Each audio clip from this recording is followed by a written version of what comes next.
Are live. Hello, everybody. I'm going to go to the comments.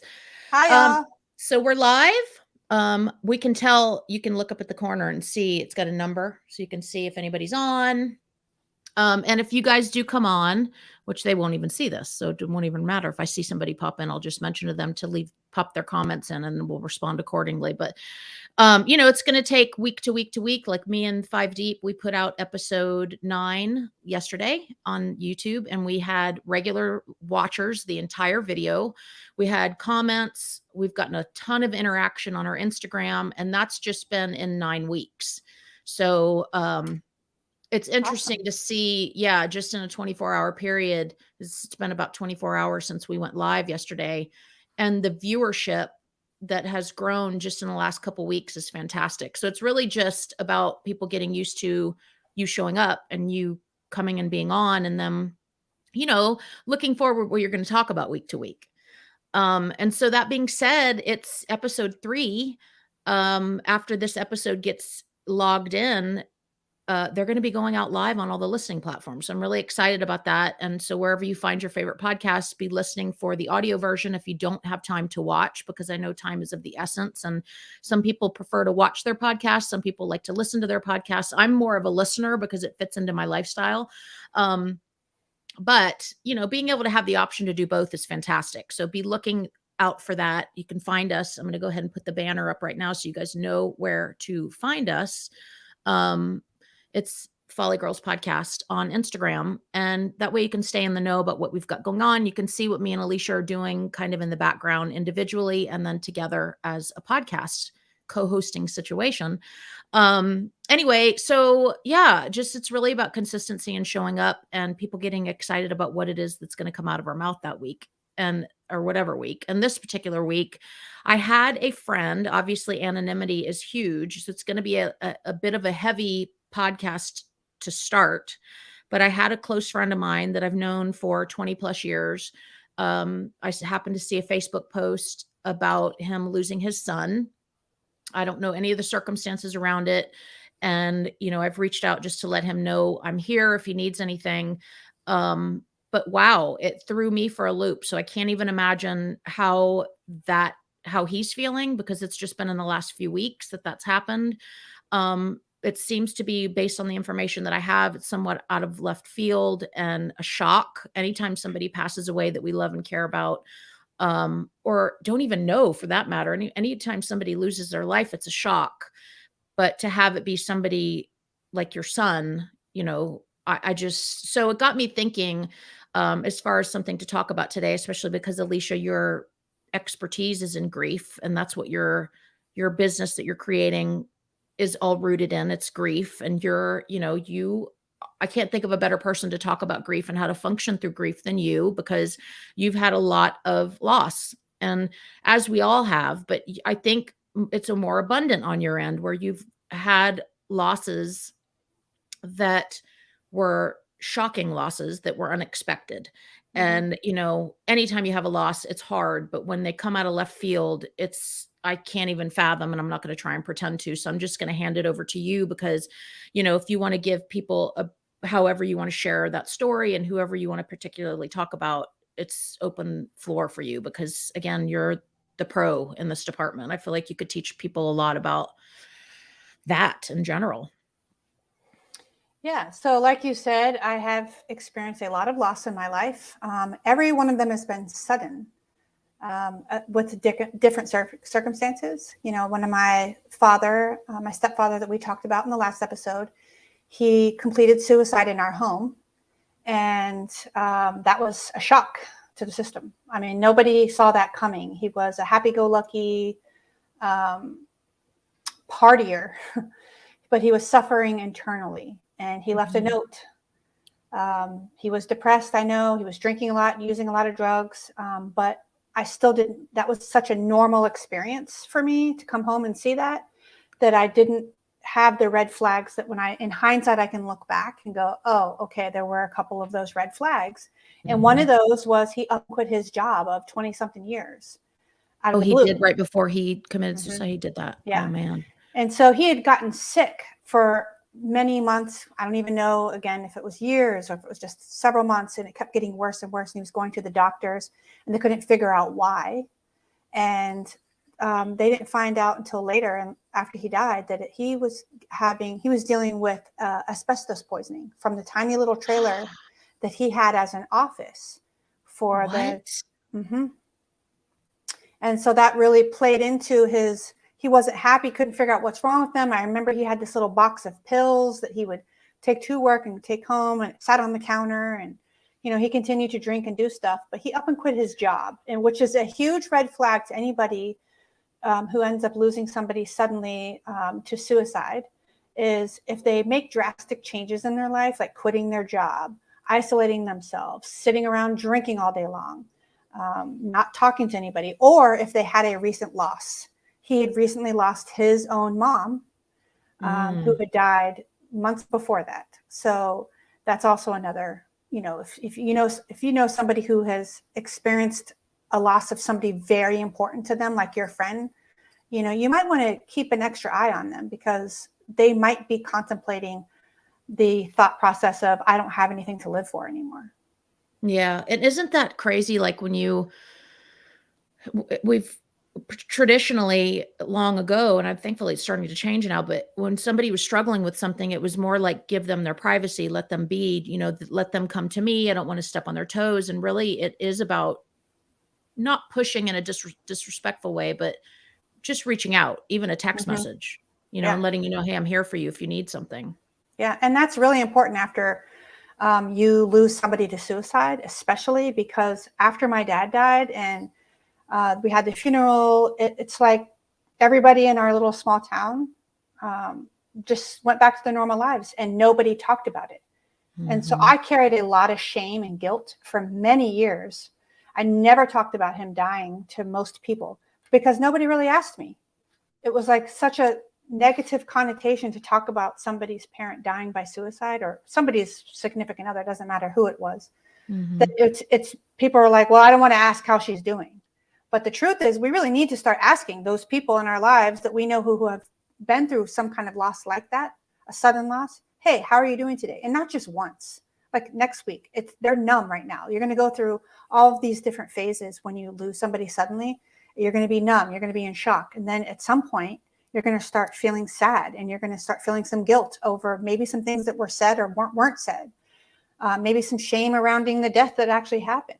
Shame around some of the things that happened when that person was younger, or some of the things that you did to that person or said to that person. So there's so many different fucking shoulda, coulda, wouldas, right? Like I should have called that day. I should have met her for lunch that day. I should have, you start thinking back, I would imagine, on all the times you had opportunity to spend time together and things like that, and you just didn't. Oh gosh. And it gets worse when you have other losses. So for me, then fast forward several years, I got married, and I'm married to my husband, and we got stationed overseas in Italy, and he died in a helicopter crash suddenly. It was not expected. He just gotten back from a deployment. It was a training exercise, and the helicopter with all 4 people went down, and nobody survived. And so that's when you really have that shoulda, woulda, coulda. Oh my gosh, did I tell him I loved him, before he went to work that day? All these things. I should have made sure I spent more time, or whatever, all these different things that you think about. And then it even amplified more because 4 years later, my mom died suddenly. She had been struggling with COPD and emphysema for many years and got on the lung transplant list in Florida. And we got the call, and it was excitement. We're like, woohoo, she's finally going to, get her new lungs, and she's going to live this amazing life that she's been struggling to live for so many years because she had trouble breathing. She was healthy. They did all the battery of tests periodically all the time because you have to make sure you're healthy enough for your body to accept the new organ. And so for her to suddenly die on the operating table blew me away. We had never talked about, oh my gosh, something bad could happen on this operating table. We just thought about all the positives that were going to happen when she actually got the new lungs. So to lose all of those losses for me, I had, it was amplified all of the times that I look back and go, wow, I wish I would have, spent more time with that person, or I wish I would have taken off from work, because now when I haven't had family for so many years. I haven't had both my parents and my husband for so many years, that when people sometimes gripe about, oh my gosh, I got to go like for Thanksgiving to go with my parents in this out of town. I'm like, well, be thankful that you actually have family. Mm-hmm. Like for me, it Yeah. just puts it into a whole nother perspective of, you know, I've already processed through all the shoulda, woulda, couldas, but now I have such a higher level of gratitude for the things in my Mm-hmm. life that I do have because I have lost so much. Yeah, I think it's even on my end. Like I didn't lose my dad to death until a handful of years ago, and but my like location wise, my entire family's been on West Coast, and so I haven't had access to them my whole life. I've obviously been able to go out there for visits to California lots and lots, and I've seen them, but all of the opportunity that I had the potential to bond with them, I haven't had because I was here and brought here young. So it's just where I've been. You know what I mean? And there's grief in that too, but it's just I when I saw that my friend lost his son just last night, I saw it happen to see it on a feed on Facebook. And as I said, I think he lost him within the last couple weeks or something. I was just like, I had to pull over. I was just like, what the fuck? And it really has been on my heart a lot, like just all things surrounding grief and like what's a way that we with this podcast can support any type of grief somebody's going through, and how do you prepare for it? Can you prepare for grief? And if you can prepare for grieving incidences to occur in your life, how would you recommend that they go about doing that as somebody that has struggled with it, Well, through multiple honestly, loved ones? yeah. And honestly, even if you know that the person's going to die, all my deaths, all of my losses have been suddenly and Hmm. unexpected. But even if you do know somebody, like if your husband has cancer or, your child is struggling with something that's ultimately, and you have time to prepare, it still hurts so much. So even you can try to prepare, but you won't know how you are actually going to emotionally and mentally respond until it actually happens. Hmm. You might have more of a time to say goodbye, and you might have more of a time to do the things that you've wanted to do with that person or say the things you've always wanted to tell them. Because a lot of times, especially as kids get older, you don't go back and tell your parents. I mean, I know you have such a close relationship with your mom, but I know there's a lot of people out there that they don't go back and tell their parents how much they mean to them because they're busy living their own lives, or vice versa. Kids grow up and they get families and they're raising kids and they're out there doing things in the world. And so how often are we expressing gratitude and letting our loved ones know how much we love them, regardless of whatever choices they've made in life, regardless of where they live, regardless of what has happened in the past? I mean, ultimately, that's the number one thing I would want to tell everyone is make sure that people that you care about in your life know you love them. And Hmm. don't just say it once a year. You should be letting everybody know on a consistent basis if they're important to you, that you care about them. Even if there's a strained relationship and you're not even talking, even as the message that says, hey, I know things are rough between the two of us right now, but I just want to let you know I was thinking of you and I love you. Something simple like that. Yeah, that is hard because that goes into what I'm going to talk about on the Bliss Broker this week, the vulnerability. Like Yeah. vulnerability is so huge in the way of like nurturing relationships, because most of us don't say what is really in our heart to a Yeah. person, for fear of rejection, fear of getting made fun of, fear of being too sappy, fear of whatever. And so we don't allow ourselves to get vulnerable and say how we really feel about somebody or something. And then, what happens? You've missed an opportunity.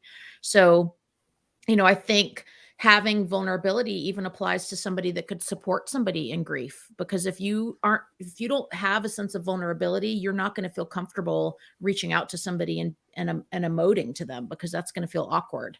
Mm-hmm. So I would say, like, this is where it all kind of comes back together. It's been so interesting to see like all of the things that I've been a part of, been, blessed to be a part of through Five Deep and this with you, and, what I'm doing on my own. It all kind of comes back to like understanding yourself and knowing your place in the world. And everything kind of stems from that, I think, because there would have been a time where that would have happened to my friend and he would have had loss and I would have not known what to say. I wouldn't have valued my opinion. So I would have just been more like, well, I don't want to burden him. I'm not going to reach out. I don't know what to say.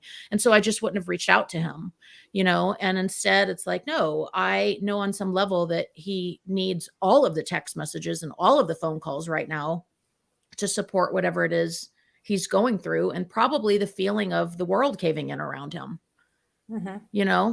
So, I mean, it's just it's a good segue to talk about what you have going on through your upcoming, and I know you've got a lot of transition going on with your house situation and living the van life and all that stuff. But like, as far as the beauty that you're creating in the world through your idea of being outside, hiking, supporting them, what would that look like for somebody that you were going to say, take your van, you and Blue were going to go to Charleston, South Carolina, and you had, 6 people hired you to go on a hike on a Saturday afternoon with you and the knowledge that you have from school and just all of the education that you've had surrounding grief and supporting people in general. Like, what would that look like? Because I'm excited to know, because it's something that I would want to do with you, even though we're super close friends. It's still something that I would want to experience with you, because I feel like I could gain something from it. Yeah. So thank you for that. I actually have 2 programs. One's called Love Over Loss, and it's a personal coaching business. So I'm actually going to be launching a group coaching program, so that it could be a small group, 10 women or less. And then also one-on-one individually, where we, go through different things in your life that you have been struggling on, and it's any kind of loss. So it's not just a death, but if you've experienced some kind of traumatic loss in your life and you're having struggle moving forward. So it's a personal coaching business. Awesome. But the one you just mentioned it's called Hiking to Heal. And I've been working out all the details for that.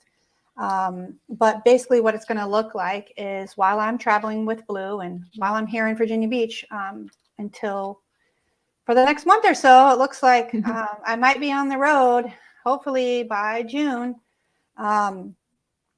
Actually by the end of May, probably. But anyway, is this idea of there is so much healing that can happen when you're outside. The therapeutic benefit of just being outdoors in nature. I mean, you and I both know, because this is what we do. This is what I want to say about that. We know, because we've experienced it. But for somebody who's listening and they're like, oh, fuck, I've heard you say this before. Go outside, go in nature. People go out in barefoot and stand on the grass. It's a hippy dippy bullshit.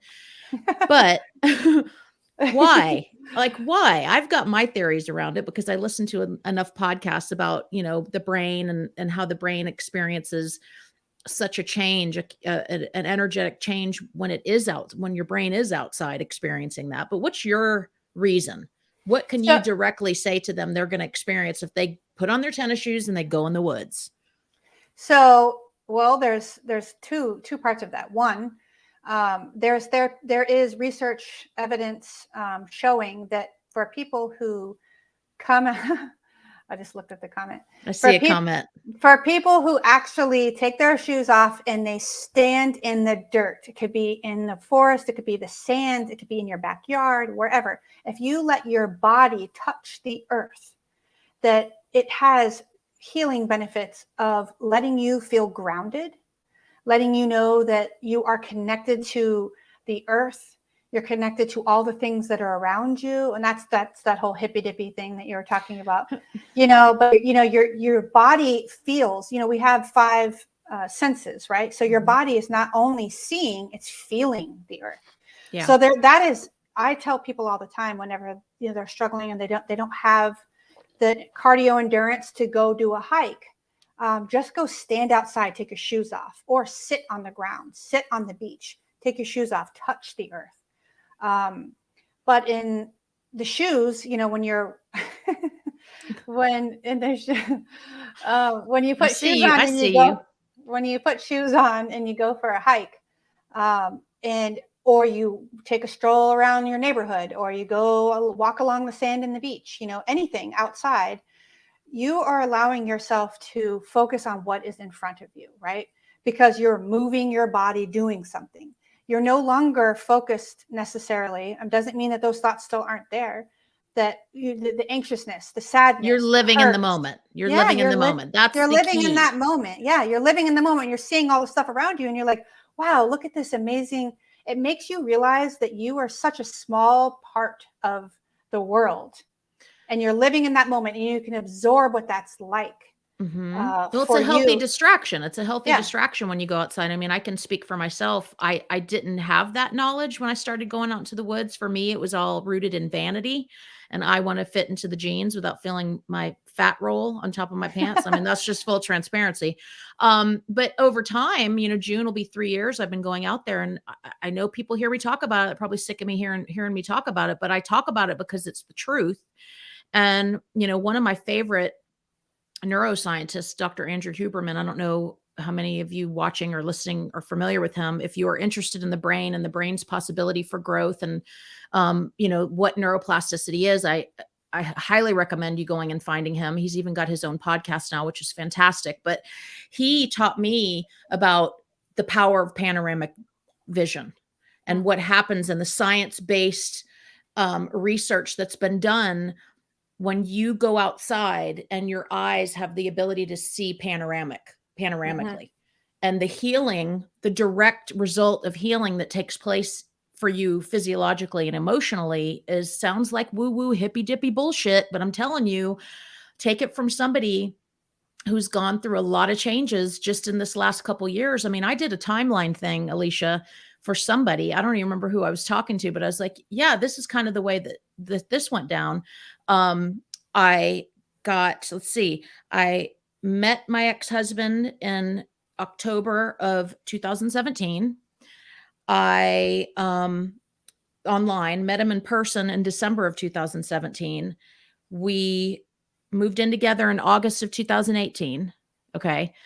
Got engaged in November of 2018, married in February of 2019, separated emotionally in October of 2020, and then physically separated in March of last year. And now this February of this year, divorced. And it's like, that's such a short amount of time. But in that time, and I wouldn't change it for anything, would not change it for anything. It's been, things happen for a reason. I believe that. But wow, the growth that had to go on in me, it's like you have a choice. You have option A or option B. And are you going to show up for this thing called life? Or are you going to curl up in a ball and let, the truck roll over you? And you play the victim and be like, oh, life sucks, or self-medicate or do all the things that I've already done before. So I was like, no, this is an opportunity. I'd listened to enough Eckhart Tolle at that point to know that adversity is an invitation for growth. And that when the shit hits the fan in our lives, it hurts and it sucks because that's what we know. That's what we've always known traditionally. And if you don't know any other way to live life or to look at a scenario as it happens to you, you don't know how other way to react to it, which is why I love research. I love learning. But in going through all of that and listening to Eckhart Tolle and all the things, I learned that, yes, there is such a power in going outside because of not only scientifically backed research that's been done about what happens to your body when you are outside, the five senses thing and how your body is just turned on. But you're doing something simply put, you're doing something for yourself. You're taking time out for yourself to focus, just to provide yourself with a little bit of love, and a little bit of attention. And we don't traditionally do that. And I think that we are so in the habit of busying ourselves when our voice starts saying, hey, this, that, and the other thing, we're just like, nope. Where's the bottle of wine? Where's my cell phone? I'm going shopping or whatever, we distract ourselves. And I think that there is such a power in going outside. And that's why I think I'm so turned on by the concept of you. Like, it seems so valuable and fantastic to me, just picturing you in blue in a van, traveling, the United States and meeting women or men for that matter in different towns that have pre-purchased time with you. So they get to experience not only your knowledge of whatever landscape you're going to visit in whatever state, but they're also getting to experience the knowledge that you've gotten through education and through life experience. And what is better than that, than connecting with humans that need support in a beautiful location? You know what I mean? Like, so if you had to say like your top 3 locations that you intend on doing some hiking to heal these beautiful humans, what are those 3 locations? Well, other than Virginia, which I'm actually going to be posting about in the next couple of days when I finalize the plans, but I'll be doing one in the Shenandoah area in May. Definitely one here in Virginia Beach, or the Virginia Beach area. So Virginia is one. I love being out west. So if I could plan something that's possibly in Colorado would be amazing. Montana is one of my favorite states. But I love Montana, Colorado, Utah, Arizona. That's sort of my favorite area of the United States in the summer. I have to preface that in the summer when it's warm, because I grew up in South Carolina and I'm not really a biggest fan of snow, but in the summer it's amazing. Any beaches? Because Rodney's saying here, brother of a certain age, Mr. Rodney, my man, saying on one of the best days I've had in a long time was when I started my morning at the beach watching the sunrise. Well, I know Alicia resonates with that, because if you're not following her on Instagram, you need to be, because she posts a lot of really magical sunrises when she's at the beach. And I've been there with her to experience the sunrises on the beach, and it's a beautiful way to start your day. So do you have any plans of doing any beaches? I would love to do some beaches. I'll probably do something down in Florida as well. But that would be more of like a sunset thing, which is unique and interesting too, since I'm such an early riser.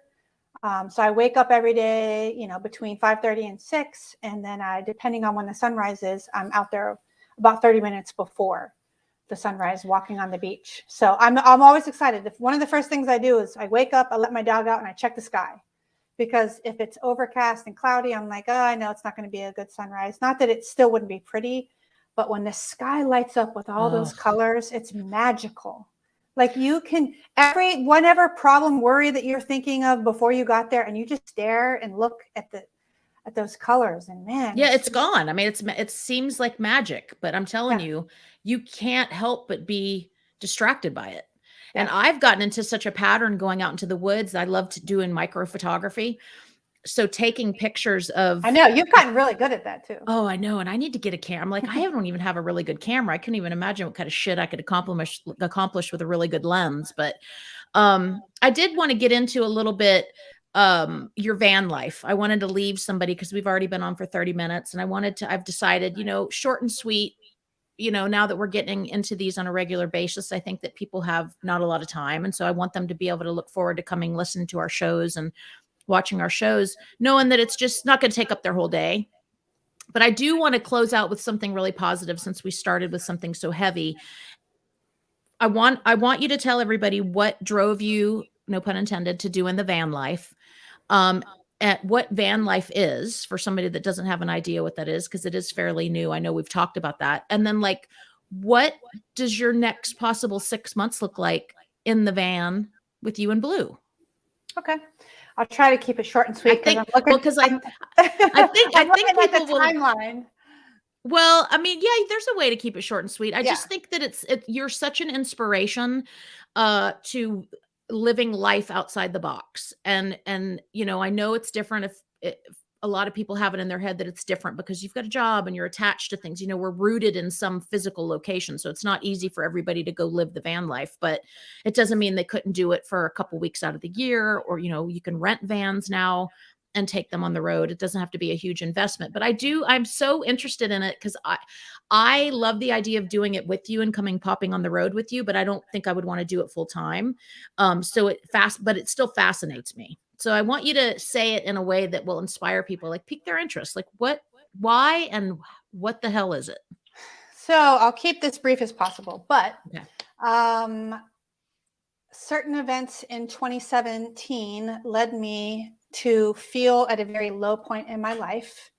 And I came back to Virginia Beach after moving to Charleston.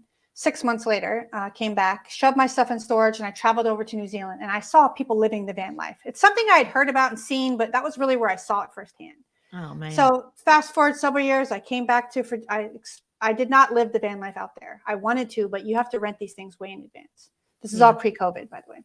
And so I came back, I got my job, this great job, working in the ER, loved my coworkers, loved where I worked. Stressful, really wasn't as stressful until the last couple of years as it initially. But what happened in September of 2020 was the pivoting. We're pivoting because I'm pretty positive it was September 12th, but I want to double check. Is I had a near drowning experience where I thought you were talking about something else. I didn't mean to laugh at the fact that my friend was about to drown and die in the middle of the ocean. I thought you were talking about something else. I'm almost 100% positive it's September 12th, 2020. And I went out to the beach at this place that I like to go when it's super crowded, and at other places. And it was a beautiful day. And I almost died.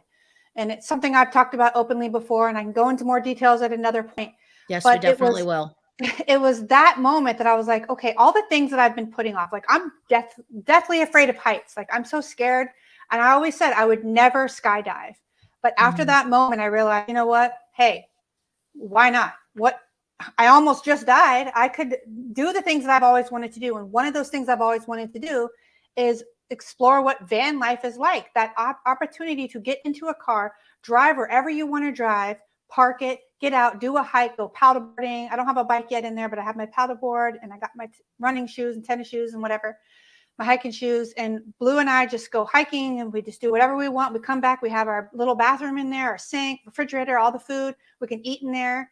I mean, freedom at its best. It's exactly that. I have the freedom to come and do whatever I want, but explore more of the United States. You know, if COVID gave us a lot of lessons, but the one thing is life is so short. Why not explore? There are so many places in the United States that I have never been to, and I have traveled a lot, but I want to see every single state. I want to go to all the national parks. I want to go to as many state parks and as many trails and as many paddleboard and as many lakes as I possibly can, because this is it. I only have this one life, and I know how important every single second and every moment is. So I have made this drastic decision, last summer to go and fly in the middle of nowhere in rural Idaho and buy this van from somebody I've never met before, who said that it was going to be a great idea. None of my, a lot of my friends were like, whoa, we're going to track you and make sure you actually get there. I love it. But, I did it. I took that huge leap of faith with the idea that I know this is something I could see myself doing. And I got in that van and Blue and I drove around for a month and I came back here. And so I'm just ready to see what it's like to do it full time. I don't know how many months that I'll do it full time, but I'm ready to do more than just a weekend here or there, which is what I've been doing. I did a week in January, but mostly it's weekends. So I'm ready to just sort of cast my day-to-day, my 9-to-5 type of life that everybody has, where they go to work and they come home and they're sitting at home, what are we going to make for dinner today? Let's watch our show. Let's do all the things. So I'm ready to cast that stuff aside, because life is so much more about exploring new places and experiencing new things. And I'm going to take this opportunity while I have this van, while I'm still healthy, because I'm not guaranteed tomorrow. Well, look at it like life. A lot of people like staying at home. A lot of people love, and there's nothing wrong with that. But if there's we all get to live our life the way that we want. Yeah. If there's a it's sense that burning desire, that dream that you've always wanted to do. Yes. Yeah. And when so many people, I can't even tell you how many people I know right now are fearful to go to a restaurant by themselves. They're embarrassed to go sit in a restaurant, eat a meal by themselves because they feel like they would look stupid. And I'm like, oh, you got to get over that shit. You know what I mean? Like, you have to be able to go and experience the world around you. And if you feel a calling to go experience, again, what's that not doing? That's rooted in fear. You know what I mean? And that's a shame. So that's a lot of why I want to show up here as well and have people tell stories like this, and I would love to, for both of us to have people on telling their stories of, just how they're breaking outside of the mold to live a life that seems romantic and seems like so far-fetched, when in all reality, it's really not. Yeah. It's just about making the choice, making the conscious effort to like know that it doesn't have to be scary. And so for me, that's what I'm trying to do. I mean, I'm still trying to fight through Or fears that I have on my own, even but if it is scary, it's the attitude that I'm going to do it anyway. I'm going to figure it out. Even if, because right. it's not like me driving around in the United States in a van by myself isn't a little scary. Let's be real. Like it Yeah, is. yeah. And there's some places that I've driven and I'm like, I'm never going to drive that road again. I almost died. Because I'm just not used to driving in mountains. I grew up in the East Coast. So, Yeah. but the idea of like doing it anyway, because not doing it would hurt me more. Like that idea of living this stagnant life that I have been living is not what I want right now. I want something more. I'm following my dream, and everybody, like you said, has different dreams. So not knocking anybody who wants to stay at home and do that. But Absolutely. for Yeah. me, my dream is I want to travel in a way that I can take my little comfort of a home and travel around with just me and my dog and explore and do things. An RV would be way too big, which is why a van life, a 20-foot van is ideal for me because I can still fit in most parking places and pretty much come and go wherever I want. Well, when I come and visit you in May, I'm going to visit her in a handful of weeks in Virginia Beach, and we will do our podcast together, which would be so fun.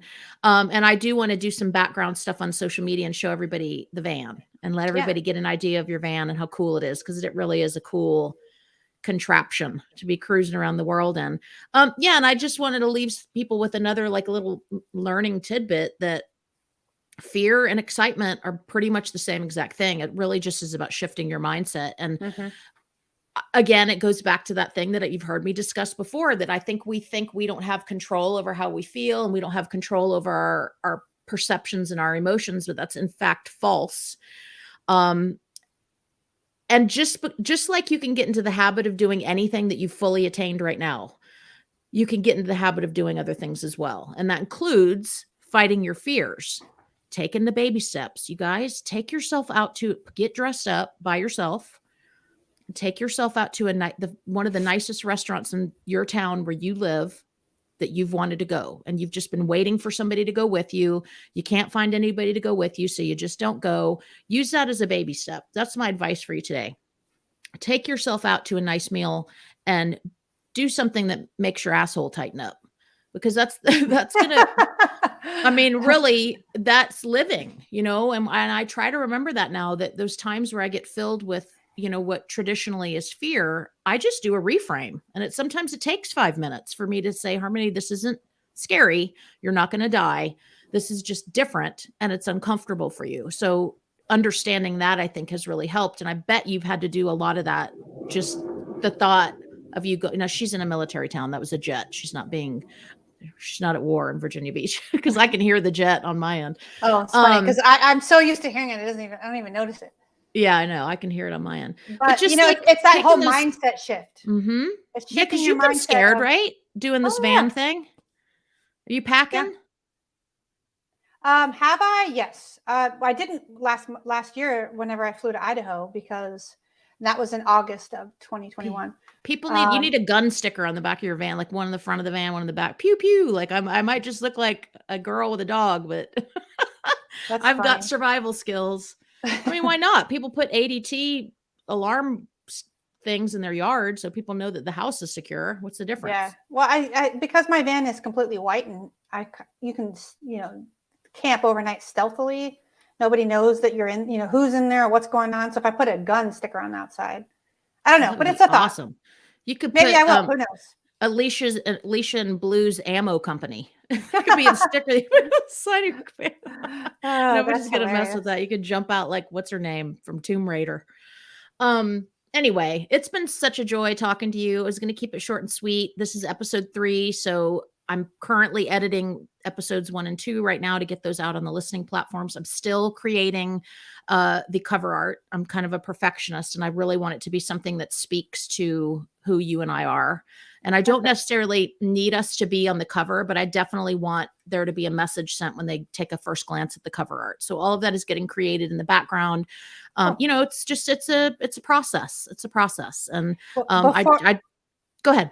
Well, before we get off, we should comment back onto a couple of people have said some things. Oh, did they comment some more? Oh my gosh, they did. Okay, so who we've got in here, it looks like they're still on, is Howard, Mr. Howard Blend, plant-based 20 grams of plant. What is it, Howard? Type it in. We need to get them on the show too, because they're so fun. So these are my guys, Rodney and Howard from the 5 Deep podcast. And we record every Monday live on YouTube, and they are part of my accountability group. We have been together now for a couple years, and they're my brothers, absolutely my brothers. So what have we got going on here? Rodney wants to know if you're stopping in Connecticut. Possibly in the fall, because I need to get to upstate New York to see one of my girlfriends. And what would be so cool is Miss Marta, who you know from the Bliss Broker Accountability Group. She lives in Connecticut. I'm sure she would love. I know you guys support one another online, so I'm sure she would love to see you. And I'd buy a second meal to make it look like someone's with me. No, but if the meal's on the table, then they're going to think you got stood up. That's even worse.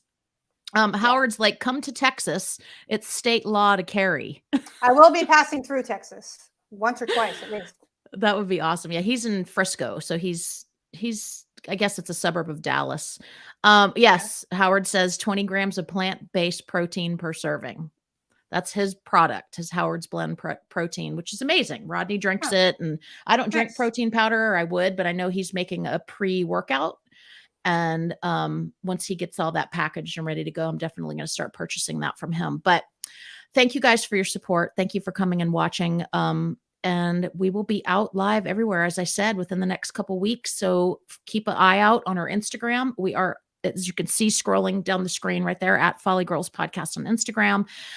Thank you, Alicia. I'm going to go ahead and tap out of the end broadcast. But you and me will still be in the background, and maybe something that we use for a Patreon down the road, or something when people want to know what we talk about, the Folly Forward podcast after dark. Where we can get into a little bit more risque. It would be so fun. We could talk dating and relationships. Do that while you're here. That would be fun. Okay, so give us a vote if you guys are watching this. I know that if you're on live, Howard, Rodney, give us a thumbs up if you want us to have a couple toddies when I go to Virginia Beach and do a after dark Folly Forward version of the podcast. Hey, Marta. Oh, it says Marta said hello. Hi, Martha. And then, if we could start doing that would be fantastic. I would love to do that. Just a little extra bonus content for a Patreon. I mean, if anything, I know a lot of dudes would probably want to chime in and hear what we've got to say about dating and relationships and all the fun situations you and I both had. We should be like Joe Rogan if we do that, not have an end cap, because we might be on there for like 2 hours talking. Oh my God. Yes. There's so many things we could talk about, you guys, and me and Alicia are both open books. So, well, Alicia, thank you so much. You guys, thank you for watching live. If you're watching in the recording after the fact here on YouTube, please leave us a comment below, subscribe, click the bell, and make sure to go follow us on @FollyGirlsPodcast on Instagram. And until next time, we'll see ya. Bye, y'all. Ending.